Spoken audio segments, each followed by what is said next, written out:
So we're coming up to Holy Week next week, and as we approach Easter and we remember that story, we think about all the characters that make that story work alongside Jesus, and there are many. Peter, Mary Magdalene, but also people like Pilate and Barabbas.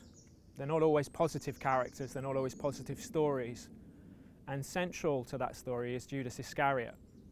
He's known as the betrayer, he's known as the person who gives Jesus away. Without him, that story doesn't work. But can we look at Judas and think about character? Can we think about Judas in the same way that we think about characters who are heroes and heroines who've grown out of difficult stories and risen and changed because of the way they interacted with Jesus?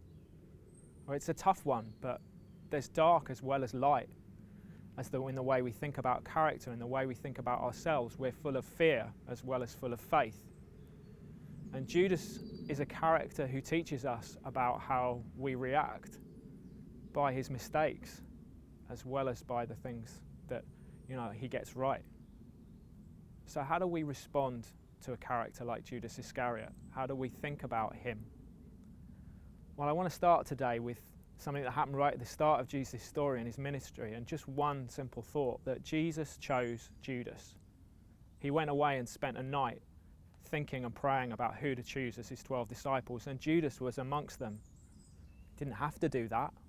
I don't think he had to choose Judas, and yet he did. What do we make of that? Jesus chose Judas. Jesus chose a flawed, broken, disloyal, greedy, nationalistic human being to be one of his disciples. Did he know what was going to happen? Well, most of the gospel writers suggest yes, he did. And he still chose Judas. And he's chosen us. What do we make of that? Jesus chose Judas and he chooses us. Well, so often we think that being chosen is about what we achieve, what we're good at, what we've done. But the story of Judas must surely show us that it isn't about that at all. That being chosen is an act of Jesus' grace. It's his act. He chooses us.